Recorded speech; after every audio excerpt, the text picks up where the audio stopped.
하루 3번, 일주일 동안 계속. 왕성한 60세 대단한 대물 남편. 저는 올해 55세 김선영입니다. 남편과 사별한 지 벌써 6년이 지났죠. 처음엔 슬픔에 빠져 살았는데 이제는 그 슬픔도 익숙해져 버렸어요. 매일 똑같은 하루를 보내고 있었습니다. 보험 대리점에서 계약직으로 일하던 것도 작년에 끝났습니다. 나이가 많다는 이유로 재계약을 해주지 않더라고요. 그러고 나니 하루가 더욱 길어졌어요. 시계를 보면 아직 오후 2시인데 벌써 저녁 같은 기분이 들었습니다. 가끔씩 친구들을 만나면 항상 하는 말이 있었어요. 선영아, 너 아직 젊잖아. 좋은 사람 만나면 안 되겠니? 처음엔 그런 말이 위로가 됐는데 점점 부담스러워졌습니다. 정말 혼자 살아도 괜찮은 건지 의문이 들기 시작했어요. 밤에 잠자리에 누우면 천장만 바라보며 생각했습니다. 이렇게 혼자 늙어가도 되는 걸까? 어느 날 보험 대리점 선배였던 경자 언니가 전화를 했어요. 선영아, 구청에서 중장년 재혼 모임 한다던데. 나도 가볼까 하는데 너도 같이 갈래? 솔직히 망설여졌습니다. 그런 자리에 나가는 것 자체가 부끄럽기도 했고 과연 저 같은 사람을 좋아해 줄 사람이 있을까 싶었어요. 언니, 저 같은 사람이 그런데 가도 될까요? 뭔 소리야? 너 충분히 매력적이야. 그냥 한번 나가보자. 안 되면 말고. 경자 언니의 말에 용기를 냈습니다. 사실 무서웠어요. 거절당할까봐, 어색할까봐, 실망할까봐. 하지만 이대로 계속 혼자 사는 것도 무서웠습니다. 모임 전날 밤 옷장을 열어봤어요. 평소에 입던 회색 니트와 검은색 바지만 가득했습니다. 언제부터인가 화려한 색깔 옷은 입지 않게 됐더라고요. 그래도 조금이라도 밝은 옷을 입어보자는 생각에 연한 분홍색 블라우스를 꺼냈습니다. 오랜만에 입어보니 낯설었어요. 거울을 보며 화장을 해봤습니다. 요즘은 마스크만 쓰고 다니느라 립스틱도 거의 안 발랐는데 오늘만은 조금 신경 써봤어요. 그런데 거울 속 제 모습이 어색했습니다. 억지로 꾸민 것 같다는 생각이 들었어요. 정말 이런 내가 누군가에게 매력적으로 보일 수 있을까? 잠이 잘 오지 않았습니다. 내일 만날 사람들은 어떤 분들일까? 나보다 훨씬 매력적인 분들이 많을 텐데. 내가 끼어도 될까? 그런 생각들이 머릿속을 맴돌았어요. 아침에 일어나서도 마음을 바꿀까 생각했습니다. 경자 언니에게 몸이 아프다고 거짓말을 할까도 싶었어요. 하지만 이번 기회를 놓치면 평생 혼자 살아야 할 것 같다는 생각이 들었습니다. 이번이 정말 마지막 기회일지도 몰라. 그렇게 마음을 다잡고 집을 나섰습니다. 구청까지 가는 길이 이렇게 멀게 느껴진 적이 없었어요. 버스 안에서 계속 손바닥에 땀이 났습니다. 구청 회의실 문 앞에 서니 안에서 웃음소리가 들려왔어요. 이미 많은 분들이 와 있는 것 같았습니다.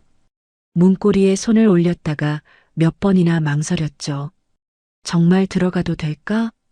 경자 언니가 제 손을 잡으며 말했어요. 선영아, 그냥 들어가자.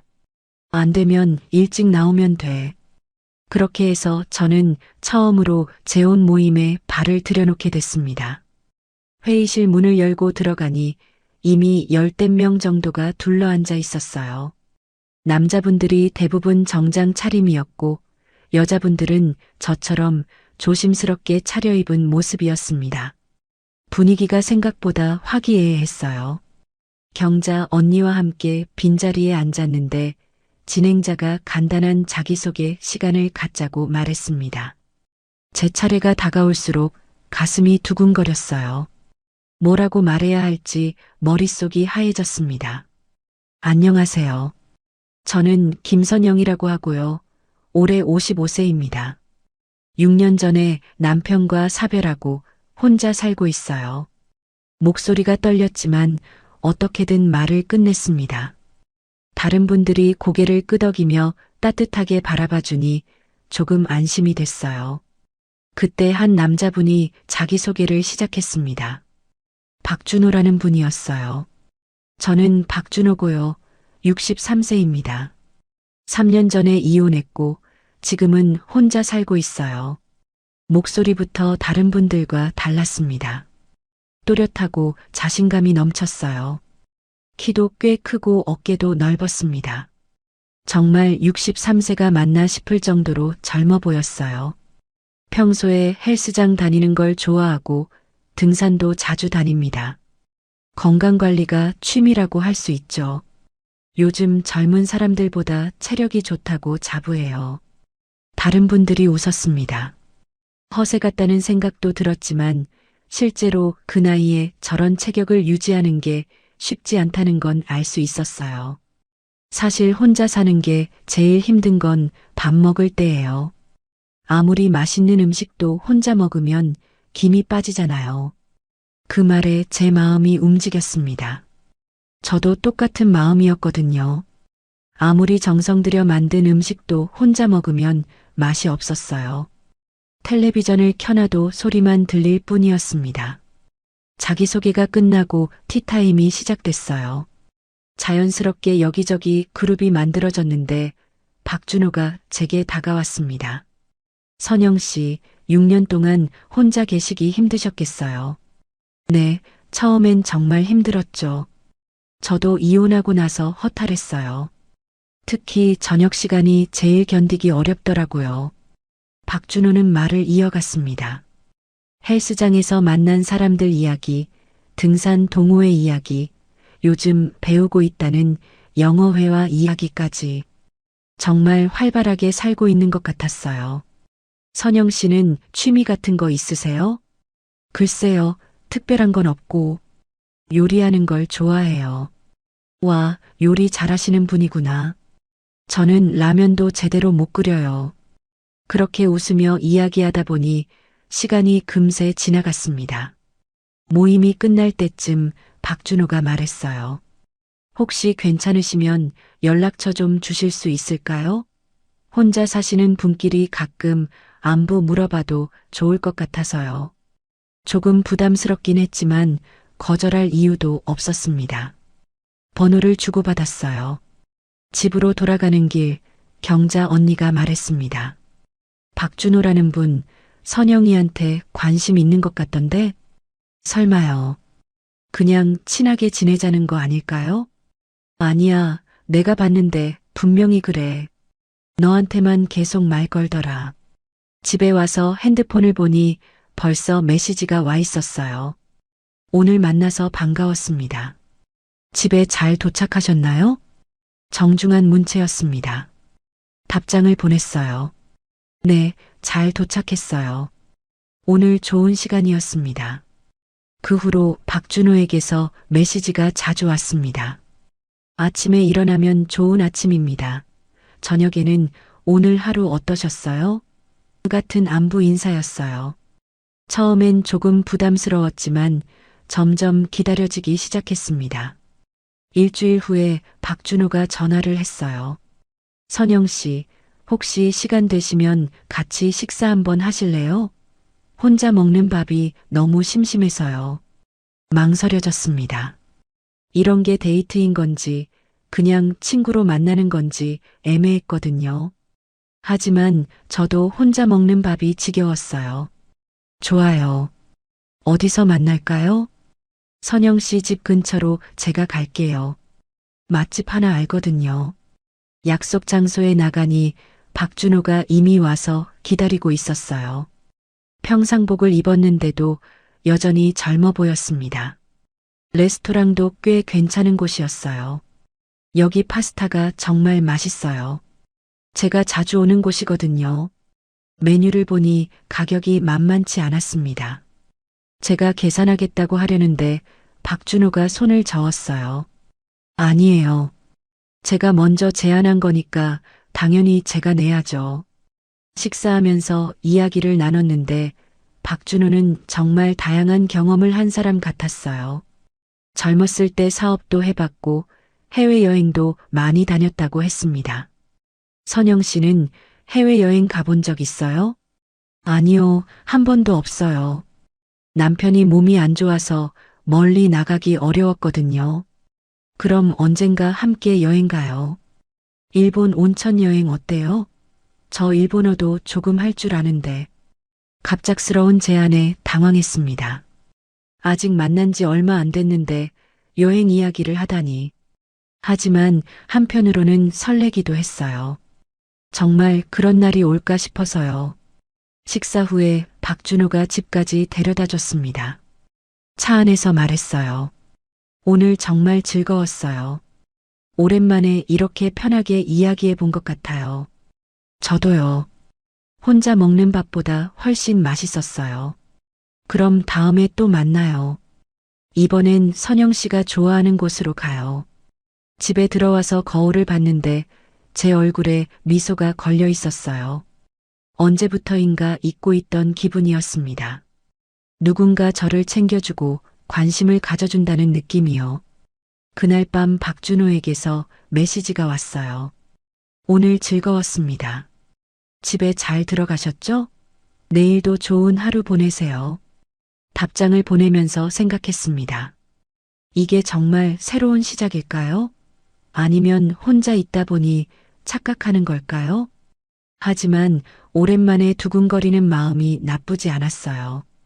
그 후로 만남이 잦아졌습니다. 박준호가 항상 먼저 연락했고 약속도 주도했어요. 저는 그저 따라가기만 했습니다. 그게 편했거든요. 오랜만에 누군가에게 의지할 수 있다는 게 좋았어요. 어느새 제 하루가 박준호의 연락을 기다리는 것으로 시작됐습니다. 핸드폰이 울릴 때마다 혹시 박준호일까 싶어 가슴이 뛰었어요. 혼자 남겨질까봐 두려웠습니다. 이런 기회가 다시 올지 모르겠다는 생각이 들었어요. 그래서 박준호가 주도하는 대로 자연스럽게 따라갔습니다. 박준호와 만난 지 석 달이 지났을 때 그가 갑작스럽게 말했어요. 선영 씨, 우리 결혼하면 어떨까요? 너무 갑작스러운 얘기였습니다. 아직 서로에 대해 모르는 게 많았는데 벌써 결혼 이야기를 하다니. 하지만 한편으로는 안도감이 들었어요. 이제 혼자가 아니라는 생각에 마음이 놓였습니다. 좀 갑작스럽긴 하지만 저도 혼자 사는 게 힘들어요. 그럼 빨리 결정하죠. 우리 나이에 뭘 그렇게 오래 고민해요? 박준호는 모든 걸 빠르게 처리하고 싶어 했습니다. 주변 사람들 소개도 나중에 하고 일단 혼인신고부터 하자고 했어요. 복잡하게 생각할 필요 없어요. 우리 둘이 좋으면 되는 거 아닌가요? 그 말이 맞는 것 같았습니다. 이 나이에 연애처럼 오래 사귀는 것도 이상하고 주변에 신경 쓸 일도 많지 않았어요. 자식들은 이미 다 커서 독립했고 부모님도 안 계셨습니다. 그럼 언제 할까요? 다음 주에 구청 가서 신고하고 그 주말에 간단히 식사나 하죠. 정말 간단하게 결정됐습니다. 웨딩드레스도 없고 화려한 결혼식도 없었어요. 그냥 평상복 차림으로 구청에 가서 서류에 도장 찍는 게 전부였습니다. 혼인신고를 하는 순간 기분이 묘했어요. 정말 이게 맞나 싶기도 하고 새로운 인생이 시작되는 것 같기도 하고 박준호가 제 손을 꽉 잡으며 말했어요. 이제 정말 가족이네요. 가족이라는 말이 오랜만이었습니다. 6년 동안 혼자 살면서 잊고 있던 단어였어요. 합가는 박준호 집으로 하기로 했습니다. 제 원룸보다 훨씬 넓은 투룸이었거든요. 짐을 옮기는 날 박준호가 도와줬어요. 이제부터 여기가 우리 집이에요. 새로운 집, 새로운 생활이 시작됐습니다. 부엌 구조도 다르고 화장실 위치도 달랐어요. 모든 게 낯설었지만 설렜습니다. 선영 씨, 아니, 이제 여보라고 불러야겠네요. 여보라는 호칭이 어색했습니다. 전 남편과도 그렇게 부르긴 했지만 박준호에게는 왠지 다르게 느껴졌어요. 첫날 저녁을 함께 먹었습니다. 제가 만든 된장찌개와 불고기였는데 박준호가 정말 맛있게 먹었어요. 역시 집에서 먹는 밥이 최고네요. 혼자 먹던 외식이 이제 지겨웠는데 앞으로 매일 해드릴게요. 고마워요. 정말 오랜만에 따뜻한 집 같은 느낌이에요. 식사 후에 함께 텔레비전을 봤습니다. 박준호가 제 어깨에 머리를 기대며 말했어요. 이런 게 행복인 것 같아요. 저도 그렇게 생각했습니다. 오랜만에 누군가와 함께하는 저녁 시간이 따뜻했어요. 밤이 되어 잠자리에 들 시간이 됐습니다. 갑자기 긴장이 됐어요. 전 남편과 사별한 지 6년 그동안 혼자 잤던 침대에 이제 다른 사람이 함께 누워야 한다는 게 어색했습니다. 선영 씨, 먼저 씻고 오세요. 화장실에서 샤워를 하면서 마음을 진정시키려고 했어요. 거울을 보니 55세가 된 제 몸이 부끄럽게 느껴졌습니다. 예전처럼 탄탄하지도 않고 여기저기 세월의 흔적이 남아 있었어요. 괜찮을까? 실망하지는 않을까? 잠옷을 입고 나왔는데 박준호가 침대에 앉아 기다리고 있었습니다. 제가 누우려고 하자 박준호가 제 손을 잡았어요. 선영 씨, 우리 이제 정말 부부예요. 그러면서 제게 다가왔습니다. 키스를 하고 안아줬어요. 오랜만에 느끼는 남자의 체온이었습니다. 처음엔 따뜻하고 좋았어요. 6년 동안 혼자 있다가 누군가의 품에 안기니까 마음이 놓였습니다. 그런데 점점 박준호의 행동이 거세졌어요. 63세라는 나이가 믿어지지 않을 정도로 왕성했습니다. 처음엔 오랜만이라 그런 줄 알았어요. 저도 마찬가지였거든요. 6년 동안 이런 경험이 없었으니까요. 하지만 박준호의 체력이 상상 이상이었습니다. 한 번으로 끝나지 않았어요. 조금 쉬었다가 또 시작하는 거예요. 여보, 정말 좋네요. 이런 기분 오랜만이에요. 저도 나쁘지 않았지만 조금 부담스러웠습니다. 이 나이에 이런 체력이 가능한 건지 의외였어요. 준호 씨, 잠깐 쉬면 안 될까요? 아직 괜찮은데요? 선영 씨도 오랜만이잖아요. 그렇게 해서 첫날 밤이 길어졌습니다. 박준호는 정말 오랜만에 아내를 만난 사람처럼 계속 원했어요. 새벽 2시가 넘어서야 잠들 수 있었습니다. 저는 너무 피곤해서 바로 잠이 들었지만 박준호는 여전히 멀쩡해 보였어요. 다음 날 아침에 일어나니 몸이 무거웠습니다. 오랜만이라 그런 줄 알았어요. 박준호는 벌써 일어나서 커피를 내리고 있었어요. 여보, 잘 잤어요? 어젯밤 정말 좋았어요. 네, 저도요.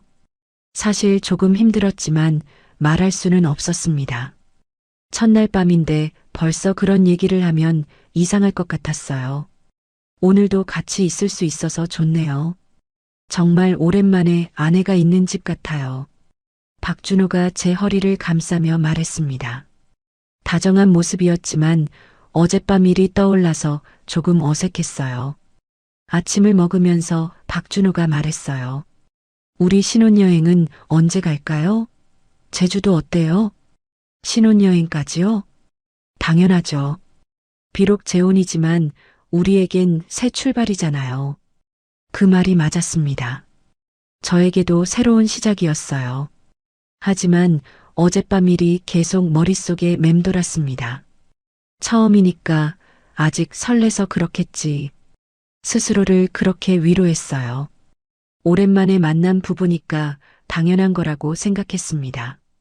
점심을 준비하면서도 계속 그 생각이 들었어요. 박준호의 체력이 정말 대단하다는 생각이요. 헬스장을 다닌다고 했는데 정말 운동 효과가 있나 보다 싶었습니다. 박준호는 하루 종일 기분이 좋아 보였어요. 콧노래도 부르고 저를 자주 안아주기도 했습니다. 선영 씨와 결혼한 게 정말 잘한 일 같아요. 그렇게 말하는 박준호를 보면서 저도 행복했어요. 누군가 저를 이렇게 좋아해 준다는 게 감사했습니다. 하지만 한편으로는 조금 걱정이 됐어요. 매일 밤이 어젯밤 같을까 봐서요. 이 나이에 그런 체력을 계속 따라갈 수 있을까 하는 생각이 들었습니다. 아직 신혼이니까 그런 거겠지. 시간이 지나면 자연스럽게 안정될 거야. 그렇게 스스로를 달랬습니다. 그때까지는 정말 그럴 줄만 알았어요. 이게 일시적인 현상이라고만 생각했습니다. 저녁을 먹고 난 후 박준호가 제 손을 잡으며 말했어요. 오늘도 어제처럼 좋은 밤이 될 것 같네요. 그 말에 제 가슴이 조금 무거워졌습니다. 벌써 다시 그런 시간이 오는구나 싶어서요. 하지만 거절할 수도 없었어요. 신혼인데 남편을 실망시킬 수는 없잖아요. 다음 날 아침 잠에서 깨어나는데 박준호가 이미 깨어서 저를 바라보고 있었어요. 시계를 보니 아직 새벽 6시였습니다. 여보, 잠 깼어요? 네, 일찍 깨네요. 그러면서 박준호가 제게 다가왔어요. 아직 머리도 제대로 정리하지 못했는데 벌써 손을 뻗는 겁니다. 어젯밤에 그렇게 했는데 또 그러는 거예요. 준호 씨, 아침부터요? 왜요? 부부잖아요. 그 말에 할 말이 없었습니다. 맞는 말이긴 했어요. 하지만 아침에 일어나자마자 바로 이런 일이 있을 줄은 몰랐습니다. 결국 아침 첫 시간을 그렇게 보냈어요. 박준호는 만족스러워했지만 저는 정신이 없었습니다. 이제 막 잠에서 깬 상태에서 갑자기 그런 일이 벌어지니까 당황스러웠어요. 역시 아침이 제일 좋네요. 하루가 상쾌하게 시작되는 것 같아요. 박준호는 기분 좋게 샤워를 하러 갔고 저는 침대에 그대로 누워 있었습니다. 몸이 아직 적응이 안 됐나 봐요. 어젯밤에 이어서 아침까지 하니까 피곤함이 몰려왔습니다. 이게 정상인가? 그런 생각이 들었지만 곧 털어버렸어요. 아직 신혼이니까 그럴 수 있다고 생각했습니다. 아침을 준비하면서도 몸이 무거웠어요. 계란 후라이를 하다가 팬을 놓칠 뻔했습니다. 집중이 잘 안 됐어요. 여보, 괜찮아요? 얼굴이 좀 피곤해 보이는데. 네, 아직 새로운 환경에 적응하느라 그런 것 같아요. 그렇죠. 시간이 지나면 괜찮아질 거예요. 아침을 먹고 박준호는 헬스장에 간다고 했어요. 혼자 있을 시간이 생겨서 안도감이 들었습니다. 좀 쉴 수 있겠다 싶었어요. 그런데 점심때가 되니까 박준호가 돌아왔어요. 여보, 집에서 점심 먹으려고 일찍 왔어요. 아, 네. 뭐 해드릴까요? 뭐든 좋아요. 같이 먹을 수 있으면 되니까. 점심을 준비하는데 박준호가 뒤에서 안아줬어요. 부엌에서 요리하고 있는데 갑자기 그러니까 놀랐습니다. 준호 씨, 요리하고 있어요. 알고 있어요. 그냥 안아주고 싶어서. 그러더니 목을 만지고 어깨를 만졌어요. 점점 손이 내려가는 게 느껴졌습니다. 여보, 잠깐만요. 불 켜놓고 있어요. 금방이에요. 결국 가스레인지를 끄고 또 그 시간을 가져야 했어요. 부엌에서 그런 일이 벌어질 줄은 정말 몰랐습니다. 너무 갑작스러웠어요. 점심을 먹으면서 박준호가 말했어요. 집에서 먹는 게 역시 최고네요. 밖에서 먹는 음식은 맛이 없어요. 그런가요? 그럼요. 사랑하는 사람이 해준 음식보다 맛있는 게 어디 있겠어요. 달콤한 말이었지만 제 머릿속은 복잡했어요. 아침에 한 번, 점심 전에 한 번. 벌써 2번이나 했는데 저녁에도 또 하는 건 아닌지 걱정됐습니다. 박준호는 점심을 먹고 나서 낮잠을 자겠다고 했어요. 저도 함께 누웠는데 그냥 잠만 자는 게 아니었어요. 또 그런 분위기가 됐습니다. 여보, 낮잠 자기 전에 조금만. 또요? 아까 했잖아요. 그래도 좋잖아요.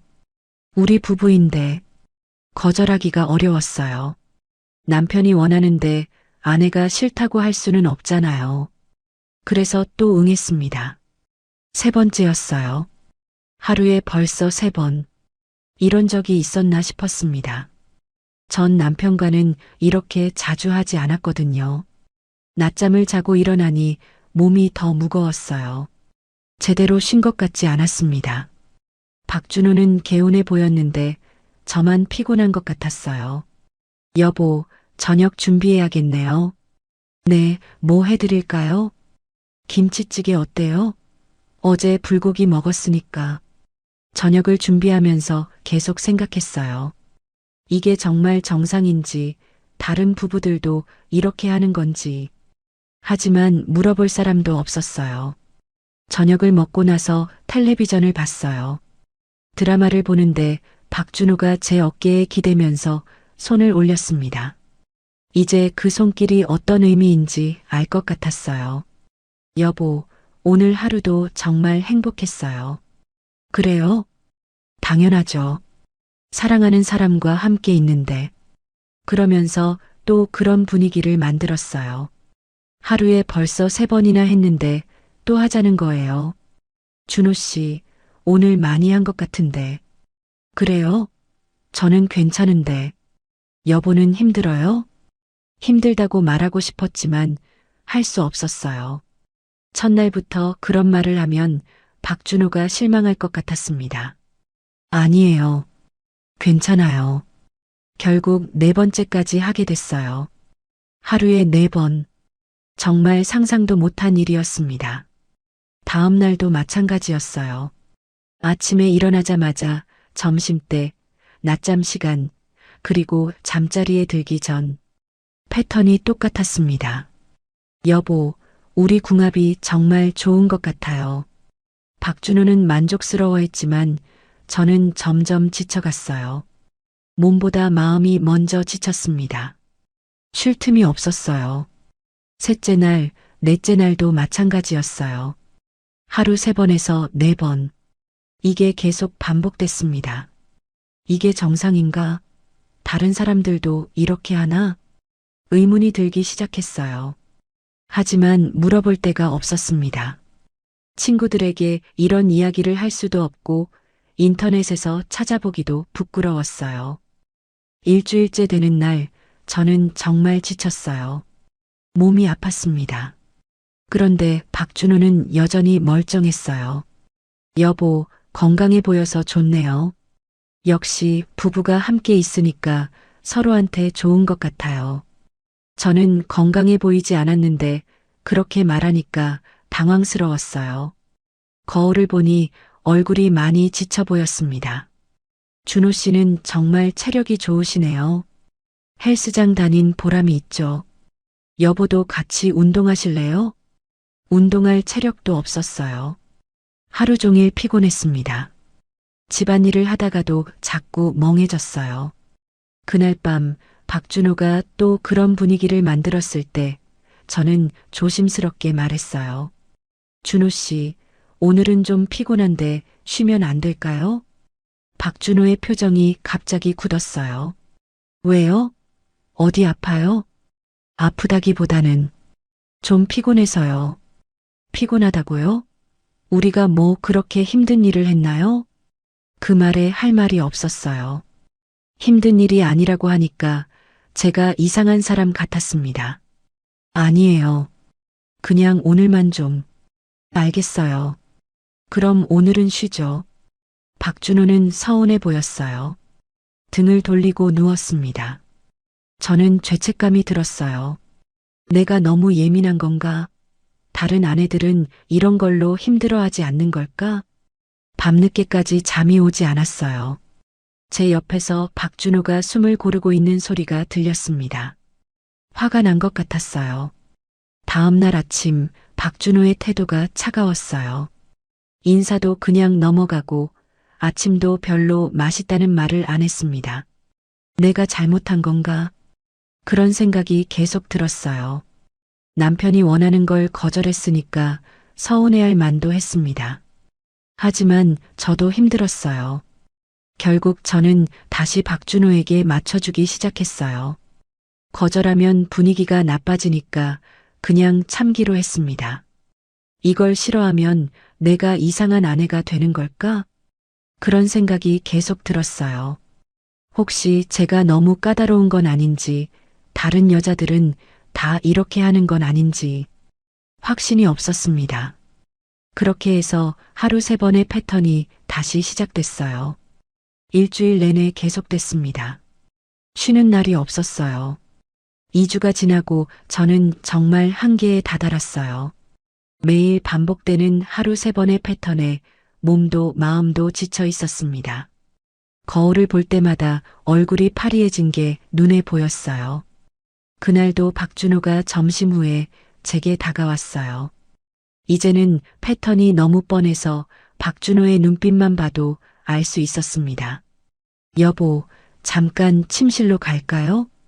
평소라면 그냥 따라갔을 텐데 그날은 정말 힘들었어요. 아침에도 했는데 또 하자는 거였거든요. 용기를 내서 말했습니다. 준호 씨, 조금 힘들어요. 박준호의 표정이 순식간에 굳었어요. 웃고 있던 얼굴이 차가워지는 게 확실히 보였습니다. 힘들다고요? 뭐가 힘든데요? 목소리 톤도 달라졌어요. 평소의 다정한 톤이 아니라 차갑고 날카로웠습니다. 그냥 요즘 몸이 좀 피곤해서요. 피곤하다고요? 우리가 결혼한 지 이제 몇 주밖에 안 됐는데 벌써 피곤하다는 거예요? 박준호의 목소리가 점점 높아졌어요. 화가 난 것 같았습니다. 그런 게 아니라, 그럼 뭐예요? 이게 싫다는 건 나를 안 사랑한다는 거잖아요. 그 말에 제 가슴이 철렁했어요. 사랑과 그런 일을 같다고 보는 박준호의 생각이 이상했지만 반박할 용기가 없었습니다. 사랑 안 한다는 게 아니에요. 다만 뭐예요? 부부가 사랑을 나누는 게 그렇게 힘든 일인가요? 박준호는 팔짱을 끼고 저를 째려봤어요. 처음 보는 표정이었습니다. 재혼 모임에서 만났을 때의 따뜻한 모습은 온데간데 없었어요. 저는 그런 뜻이 아니에요. 그럼 어떤 뜻이에요? 명확하게 말해보세요. 추궁하듯이 말하는 박준호 앞에서 저는 움츠러들었어요. 제가 잘못한 것 같은 기분이 들었습니다. 그냥 조금만 쉬었으면 해서요. 쉬자고요?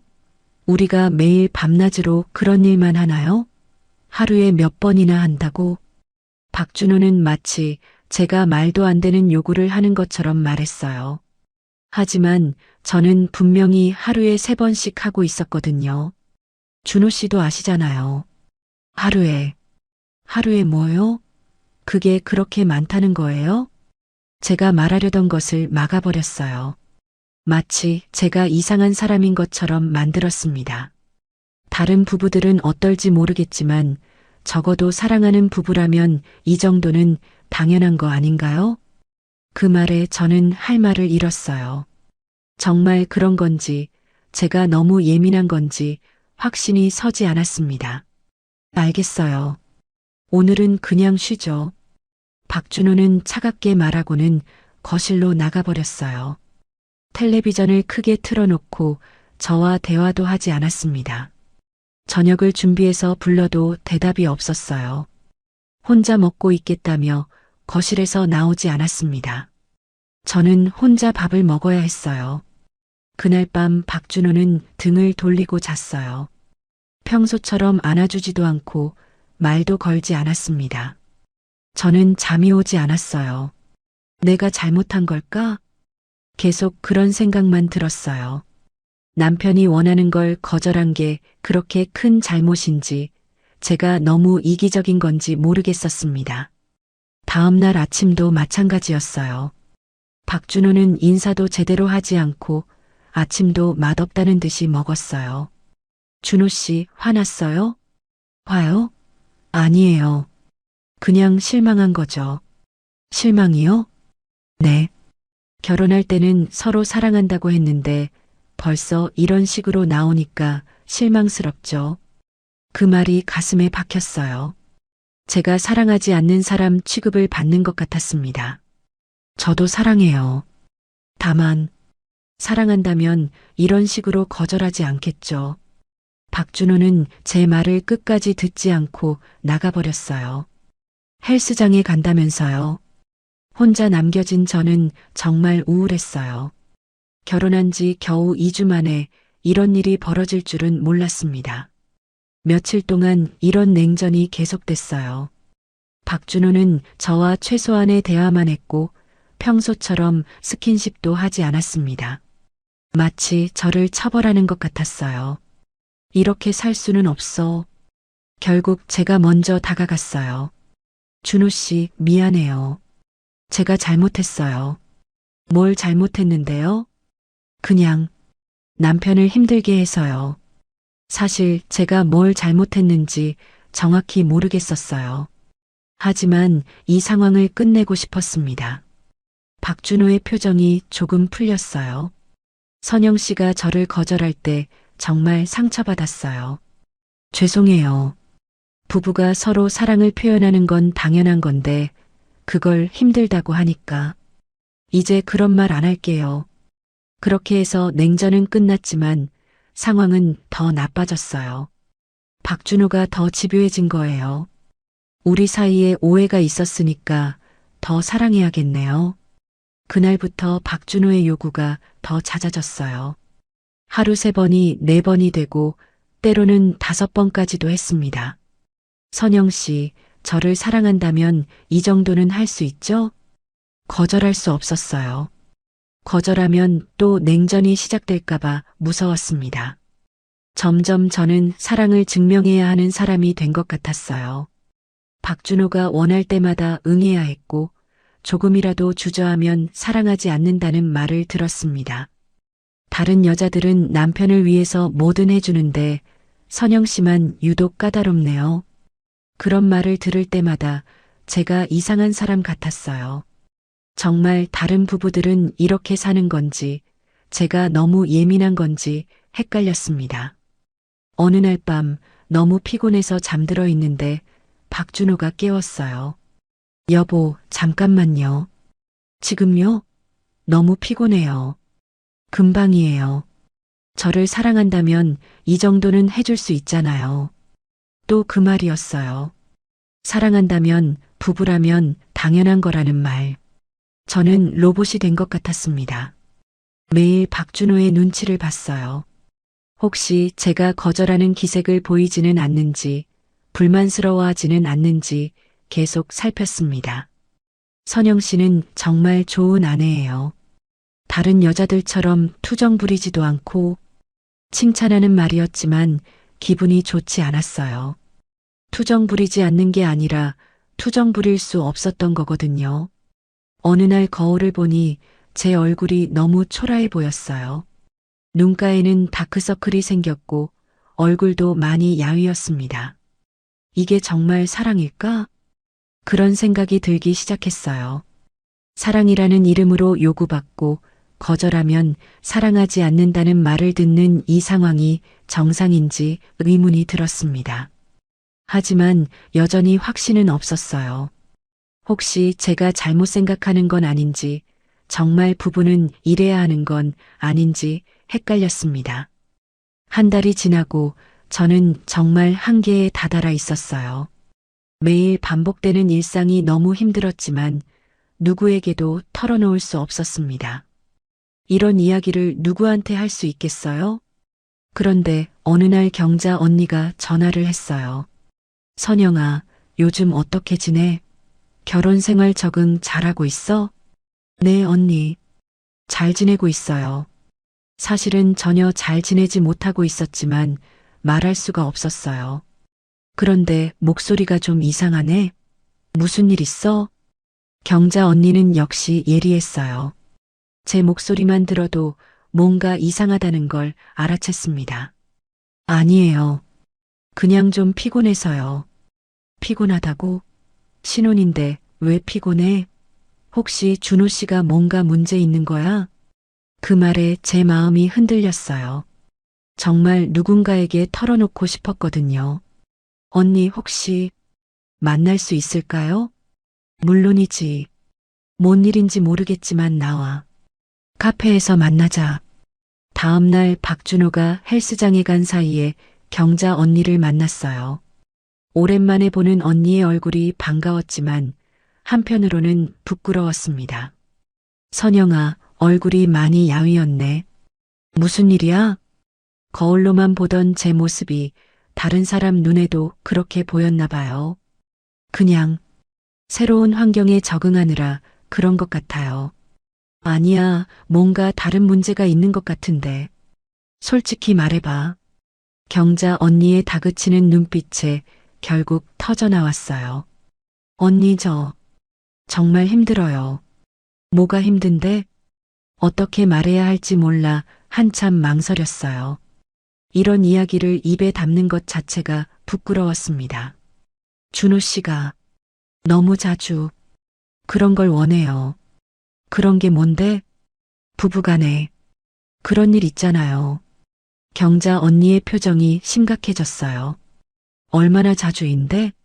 하루에 3번에서 4번씩이요. 매일이요.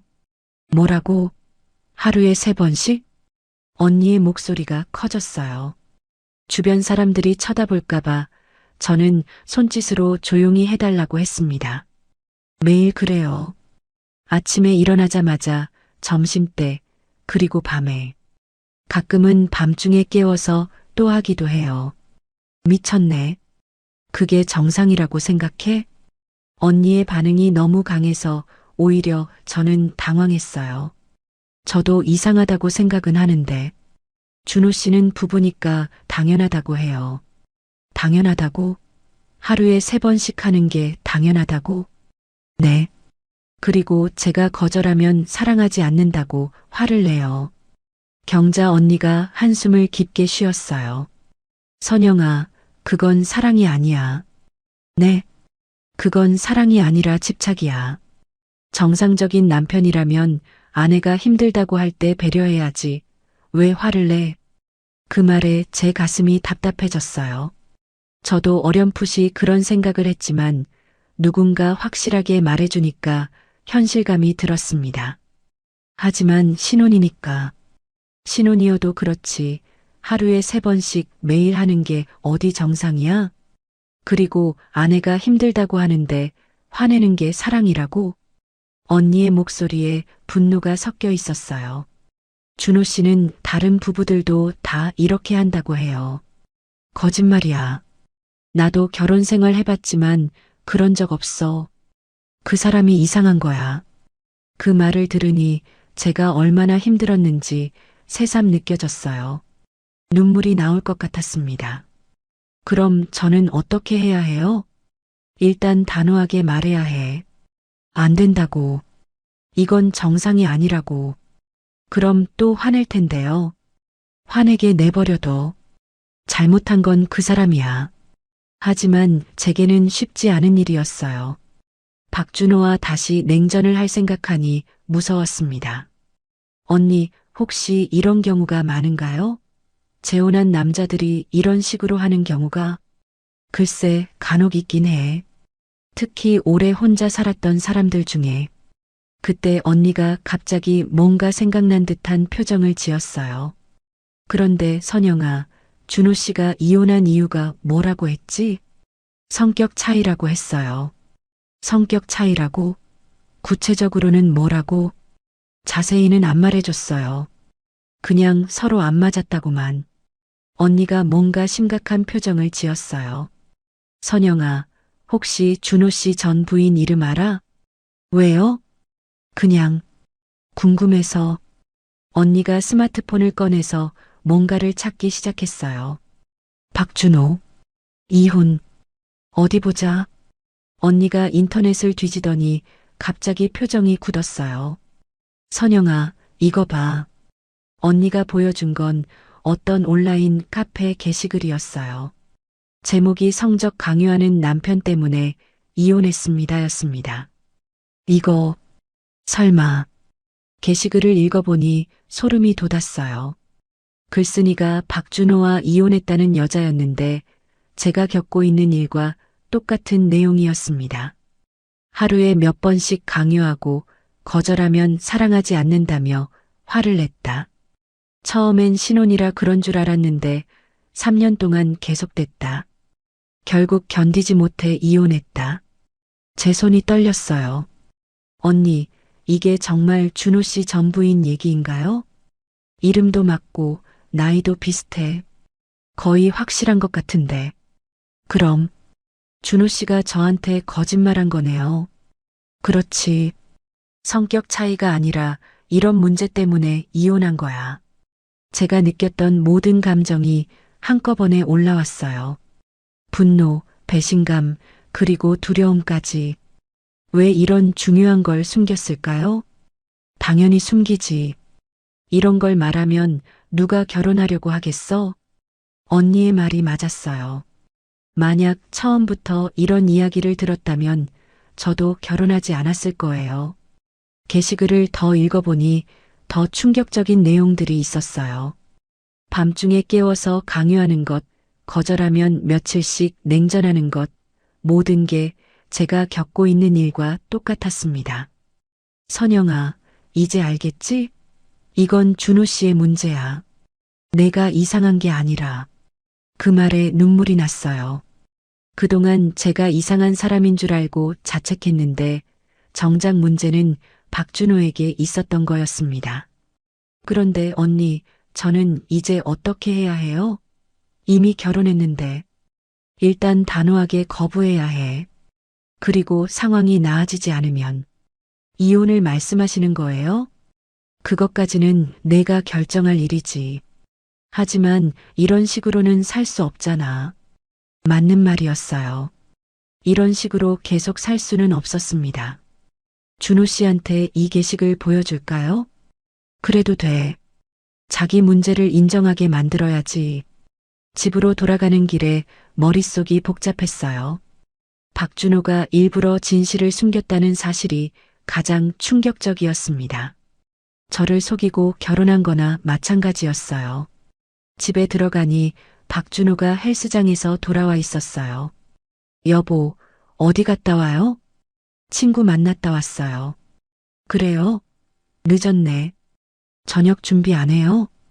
평소 같으면 바로 부엌으로 갔을 텐데 그날은 그럴 수 없었어요. 박준호를 다르게 보게 됐거든요. 준호 씨, 저한테 할 말 없어요? 할 말이요? 무슨 말이요? 여전히 모르쇠로 일관하는 박준호를 보니 더욱 화가 났어요. 이 사람은 끝까지 숨길 생각인 것 같았습니다. 그날 밤 저는 잠들지 못했어요. 경자 언니가 보여준 게시글이 계속 머릿속에 맴돌았습니다. 박준호의 전 부인이 겪었던 일이 제가 지금 겪고 있는 일과 똑같다는 사실이 충격적이었어요.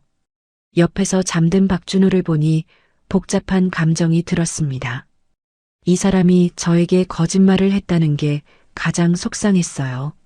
성격 차이로 이혼했다고 했지만 실제로는 이런 문제 때문이었던 거잖아요. 새벽에 박준호가 깨어나서 또 제게 손을 뻗었어요. 평소 같으면 그냥 응했겠지만 그날은 달랐습니다. 준호 씨, 잠깐만요. 왜요? 아침이잖아요. 할 말이 있어요. 박준호가 귀찮다는 표정을 지었어요. 지금 할 말이요? 나중에 해도 되잖아요. 아니에요. 지금 해야겠어요. 제 목소리가 평소보다 단호했나 봐요. 박준호가 조금 놀란 듯한 표정을 지었습니다. 뭔 일인데 그래요? 준호 씨, 저 어제 친구 만나서 이야기 나눴어요. 그래서요? 우리 결혼 생활에 대해서요. 박준호의 표정이 굳어지기 시작했어요. 뭔가 예감이 좋지 않다는 듯이요. 무슨 이야기를 했는데요? 솔직히 말씀드릴게요. 저 지금 너무 힘들어요. 또 그 이야기예요? 뭐가 그렇게 힘든데요? 박준호가 짜증스럽게 말했어요. 하지만 저는 이번에는 물러서지 않을 작정이었습니다. 하루에 3번씩 하는 게 힘들어요. 매일 그러는 것도 힘들고요. 그게 뭐가 힘들다는 거예요? 우리 부부잖아요. 부부라고 해서 이런 식으로 해야 하는 건 아니잖아요. 그때 박준호가 벌떡 일어나면서 소리를 질렀어요. 그럼 어떻게 하자는 거예요? 저보고 참으라는 거예요? 참는 게 아니라 서로 배려하면서 하자는 거예요. 배려요? 제가 언제 배려 안 했어요? 거절하면 화내시잖아요. 며칠씩 말도 안 하고 박준호가 할 말이 없는지 잠깐 침묵했어요. 그러더니 다시 말했습니다. 그건 서운해서 그런 거예요. 서운한 걸로 이런 식으로 하시면 안 돼요. 저도 모르게 목소리가 커졌어요. 그동안 참아왔던 말들이 터져 나왔습니다. 그리고 준호 씨, 저한테 거짓말 하셨죠? 거짓말이요? 무슨 거짓말이요? 전 부인과 이혼한 이유요. 성격 차이가 아니었잖아요. 그 말에 박준호의 얼굴이 하얗게 질렸어요. 들켰다는 표정이었습니다. 그걸 어떻게 알았어요? 인터넷에서 봤어요. 전 부인이 쓴 글 말이에요. 박준호가 주저앉았어요. 완전히 당황한 모습이었습니다. 그걸 보셨다고요? 네. 저와 똑같은 일로 힘들어하다가 결국 이혼했더라고요. 그건 왜 숨기셨어요? 이런 중요한 걸 왜 말씀 안 하셨어요? 박준호가 고개를 숙였어요. 변명할 말을 찾지 못하는 것 같았습니다. 말했으면 결혼 안 했을 거 아니에요. 당연하죠. 이런 거 알았으면 결혼 안 했어요. 그 말에 박준호가 더욱 움츠러들었어요. 그럼 이제 어떻게 하려고요? 저는 이제 더 이상 참을 수 없어요. 이건 제가 참아야 할 문제가 아니에요. 처음으로 그렇게 단호하게 말했습니다. 그동안 제가 잘못된 건 아닌지, 제가 이상한 건 아닌지 계속 자책했는데, 이제는 확신을 가지고 말할 수 있었어요. 박준호가 갑자기 울기 시작했어요. 63세 남자가 아이처럼 엉엉 우는 모습이 충격적이었습니다. 선영 씨, 저버리지 마세요. 네. 제발 저버리지 마세요. 저도 어쩔 수 없었어요. 박준호가 제 손을 붙잡으며 애원했어요. 어쩔 수 없다는 게 무슨 뜻이에요? 저 무서워요. 뭐가 무서우신데요? 나이 들어서 남자로서 힘이 없어질까봐 무서워요. 그제야 박준호의 진짜 마음이 드러났어요. 그래서 계속 그런 식으로 하신 거예요? 네. 제가 아직 남자라는 걸 증명하고 싶었어요. 그런 식으로요? 다른 방법을 모르겠어요. 나이가 들수록 자신감이 없어져요. 그래서 더 자주, 더 많이 해야 한다고 생각했어요. 박준호의 고백을 듣고 나니 조금 이해가 됐어요. 하지만 그렇다고 해서 용서할 수는 없었습니다. 그렇다고 해서 상대방을 힘들게 해도 되는 건 아니잖아요. 알아요. 저도 알고 있어요. 근데 어쩔 수 없었어요. 전 부인도 그렇게 힘들어했는데 왜 바뀌지 않으셨어요? 그때는 제가 잘못된 건 줄 몰랐어요. 남자니까 당연한 거라고 생각했어요. 지금은 알고 있다는 거예요? 박준호가 고개를 끄덕였어요. 선영 씨 힘들어하는 모습 보면서 알았어요. 제가 잘못됐다는 걸. 그럼 왜 계속 그러셨어요? 멈출 수가 없었어요. 그래야만 제가 살아있는 것 같았어요. 박준호의 말을 들으니 안쓰럽기도 했어요. 하지만 그것과 제가 힘든 것은 별개 문제였습니다. 준호 씨, 저도 이해하려고 노력할게요. 하지만 이제는 바뀌셔야 해요. 어떻게 바뀌라는 거예요? 일단 횟수부터요. 하루에 3번은 너무 많아요. 그럼 몇 번이면 돼요? 횟수의 문제가 아니에요. 서로 원할 때 하는 거예요. 박준호가 당황한 표정을 지었어요. 서로 원할 때라니요? 네. 한쪽만 원해서 하는 게 아니라 둘 다 원할 때 하는 거예요. 그럼 제가 원해도 선영 씨가 싫다고 하면 못 하는 거예요? 당연하죠. 그게 정상이에요. 박준호가 한참 생각하더니 말했어요. 그럼 거절해도 화내지 말라는 거네요. 네. 그리고 며칠씩 냉전하지도 마시고요. 알겠어요. 노력해 볼게요. 노력이 아니라 꼭 해야 하는 거예요. 제가 단호하게 말하자 박준호가 고개를 끄덕였어요. 그리고 한 가지 더 말씀드릴게요. 뭐요? 앞으로는 거짓말하지 마세요. 중요한 걸 숨기지 마시고요. 알겠어요. 박준호가 정말 반성하는 것 같았어요. 처음으로 제 말을 진지하게 듣는 모습이었습니다. 선영 씨, 저 정말 바뀔게요. 그러니까 저버리지 마세요. 지켜봐야죠. 말로만 하는 게 아니라 행동으로 보여주세요. 네, 꼭 그럴게요. 그날부터 박준호의 태도가 조금씩 바뀌기 시작했어요. 완전히 바뀐 건 아니지만 예전처럼 강요하지는 않았습니다. 처음으로 저희는 횟수가 아니라 서로의 마음을 이야기할 수 있게 됐어요. 쉽지는 않았지만 변화의 시작이었습니다. 그렇게 6개월이 지났습니다. 하루아침에 모든 게 완벽하게 바뀐 건 아니었어요. 박준호도 처음엔 많이 힘들어했거든요. 어느 날 아침 박준호가 평소처럼 제게 손을 뻗었다가 스스로 멈췄어요. 여보, 오늘은 어떠세요? 처음으로 제 의사를 물어보는 모습이었습니다. 어색하긴 했지만 변화의 시작이었어요. 오늘은 좀 피곤해요. 그럼 쉬세요. 괜찮아요. 예전 같으면 화를 내거나 서운해했을 텐데 그날은 그냥 받아들였어요. 제가 놀랄 정도로요. 물론 쉽지 않았습니다. 박준호는 가끔 예전 모습으로 돌아가곤 했어요. 특히 스트레스 받을 때나 기분이 안 좋을 때는 더 그랬죠. 선영 씨, 요즘 우리 너무 뜸한 것 같지 않아요? 그럴 때마다 저는 침착하게 말했어요. 자주 하는 게 중요한 게 아니라 서로 마음이 맞을 때 하는 게 중요한 거 아닌가요? 그렇긴 하지만 준호 씨 약속하셨잖아요. 그러면 박준호는 다시 마음을 다잡았어요. 완전하지는 않았지만 노력하는 모습을 보여줬습니다. 한 달 정도 지나니까 조금 더 자연스러워졌어요. 박준호가 제 표정을 살피기 시작했거든요. 오늘 얼굴이 밝아 보이네요. 그런가요? 네. 기분 좋아 보여요. 그런 날에는 자연스럽게 분위기가 만들어졌어요. 저도 거부감이 없었고 박준호도 예전처럼 강요하지 않았습니다.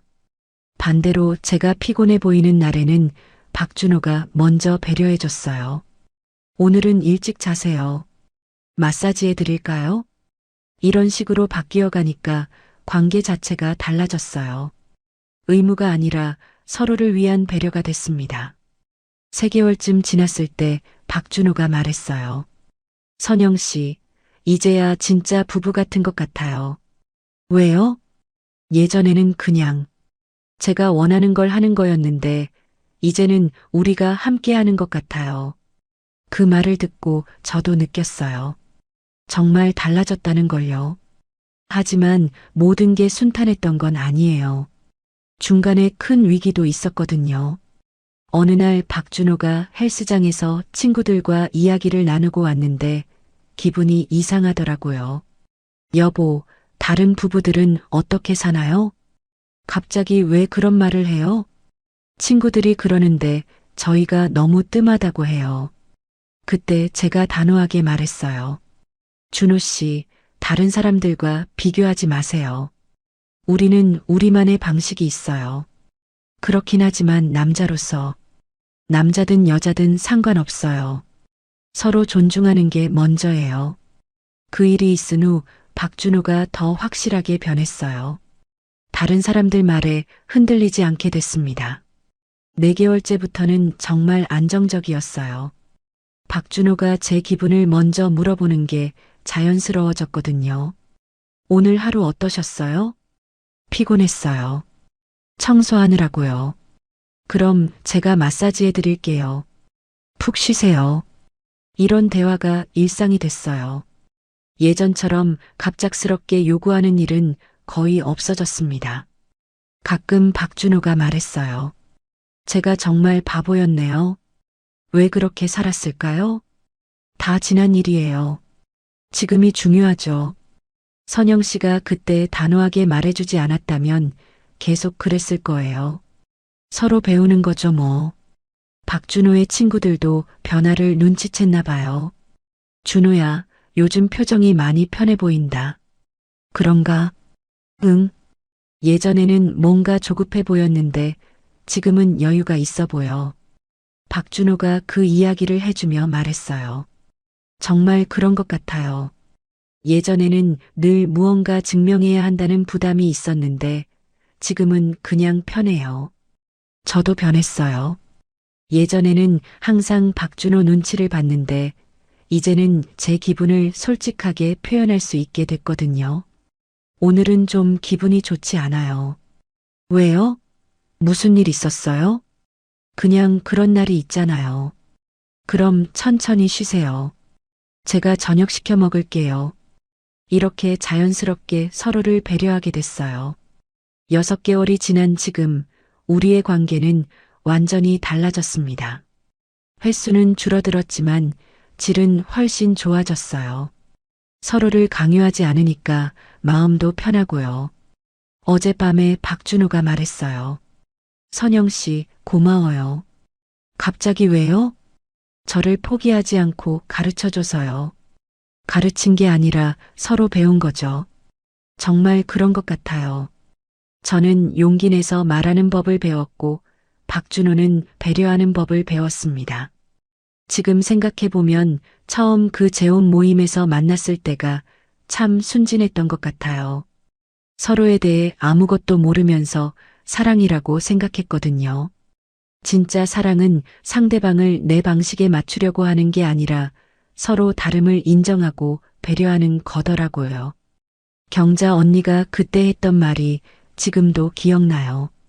사랑이라는 이름으로 강요하면 안 돼. 정말 맞는 말이었어요. 사랑은 증명하는 게 아니라 느끼는 거였습니다. 요즘 박준호와 저는 가끔 이런 이야기를 해요. 우리 나이에 이런 걸 배우네요. 늦었지만 그래도 배워서 다행이에요. 맞아요.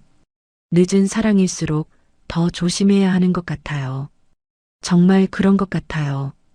젊을 때의 사랑은 실수해도 시간이 많으니까 괜찮지만 이 나이의 사랑은 더 신중해야 해요. 서로에게 상처 주면 회복하기 어려우니까요. 지금 제 결혼 생활이 완벽하다고 말할 수는 없어요. 여전히 작은 갈등들은 있거든요. 하지만 예전과 다른 건 서로 이야기할 수 있다는 거예요. 문제가 생기면 참지 말고 말하기로 했어요. 그래야 더 큰 문제가 되지 않으니까요. 이 이야기를 들으시는 분들에게 묻고 싶어요. 여러분이라면 어디까지가 사랑이라고 생각하시나요? 상대방이 힘들어해도 자신의 욕구를 관철시키는 것? 아니면 서로의 마음을 헤아리며 배려하는 것?